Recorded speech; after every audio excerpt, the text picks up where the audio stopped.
Guy Kibirandole, bonjour. Bonjour, monsieur le journaliste. Vous êtes chef de division provinciale de la jeunesse et initiation à la nouvelle citoyenneté cohésion nationale au Nord Kivu. Les gouverneurs militaires de la province par le trichement de Mme Priska Luanda a annoncé la suspension du paiement de frais des participations aux examens d'État édition 2023-2024 en province du Nord Kivu après des plaidoyers qu'il a menés bien sûr à Kinshasa. Je ne sais pas, vous comme numéro un de la jeunesse, bien que c'est la jeunesse qui est beaucoup plus concernée, c'est quoi votre message par rapport à ces bons messages de l'autorité provinciale? Je pense que, en ma qualité de chef de division de la jeunesse, initiation à la nouvelle citoyenneté et cohésion nationale, face à un geste qui dénote une très haute responsabilité de l'autorité provinciale en tant que premier parent de cette province et témoin, mais également responsable de tous les sujets congolais dans cette province, et qui connaît le mieux les souffrances de sa population et particulièrement les déplacés, c'est un sentiment de joie et de satisfaction pour nous de voir que le gouverneur prend à cœur cette situation financière et sociale catastrophique des parents et se met à la place de ces derniers pour les alléger de payer les frais de participation aux différents examens. Je parle ici précisément des finalistes de l'école secondaire, comme ceux de l'école primaire, y compris ceux de 8e année. Il y a différents tests à ce niveau où justement les parents sont dans une situation belliqueuse entre la scolarisation ou la passation des examens et répondre aux besoins familiales. Du coup, ça met les parents en conflit.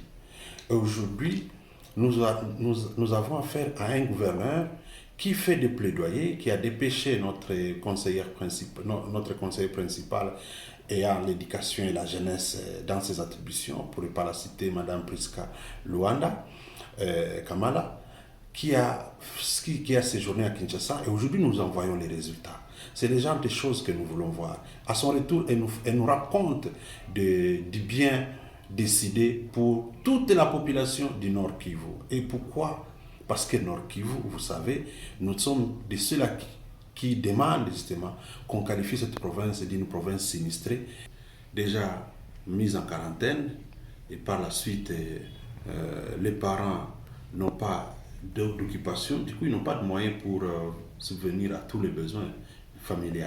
Donc c'est pour moi l'occasion d'exprimer toute la gratitude des adolescents et jeunes sous notre responsabilité, et y compris leurs parents, à l'endroit de l'autorité provinciale qui, au-delà de ces multiples charges, surtout pour la sécurisation de la province, pour l'administration de cette province, il n'a pas oublié le secteur de l'éducation où beaucoup de parents ont du mal à réunir les moyens pour payer ces tests. Donc, merci. Merci infiniment, Excellence, Monsieur le Gouverneur, Peter Chirumami Kuba. Merci à vous, Madame Priska Kamala, surtout d'avoir aussi souligné le fait que les parents qui avaient déjà payé seront remboursés. Merci également au gouvernement congolais qui a accepté d'approvisionner les comptes, puisque les gens doivent le savoir. Si on dit gratuité, ce n'est pas que, si on dit que les parents ne vont pas payer pour leurs enfants, ce n'est pas que ce test va se faire gratuitement. Non. C'est-à-dire, il y a quelque part quelqu'un qui a pris en charge. Il s'agit bel et bien du gouvernement congolais qui puise du trésor public pour payer en lieu et place des parents.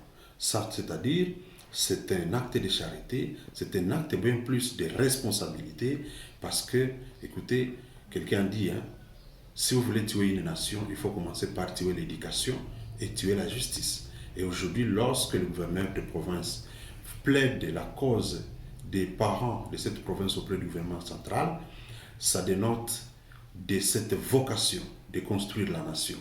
Et lorsque le gouvernement accepte, c'est une traduction claire de cette volonté déconstruire la nation à travers les adolescents et les jeunes, parce que c'est ce que nous investissons en eux qui va les permettre d'affronter les aléas de la vie et honorer cette province et la République démocratique du Congo.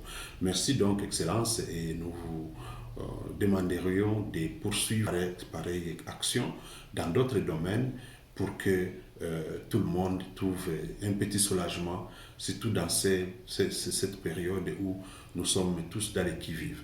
Voilà notre message à cette occasion et je demande justement à tous ces finalistes de prendre conscience que lorsque l'État investit des moyens, il faut qu'eux aussi à leur tour, ils puissent bien étudier et ne pas faire des écoles buissonnières ou de ne pas perdre du temps à jouer que de préparer leurs examens. Et surtout que tricher n'est pas bon. Il ne faut pas qu'ils jouent trop oubliant qu'ils doivent tricher. S'ils trichent déjà à l'école, c'est qu'ils vont tricher dans la vie active et ça sera la continuité de la corruption, de la concussion. Ce que nous décourageons déjà. Guy Kibera, merci. C'est moi qui vous remercie.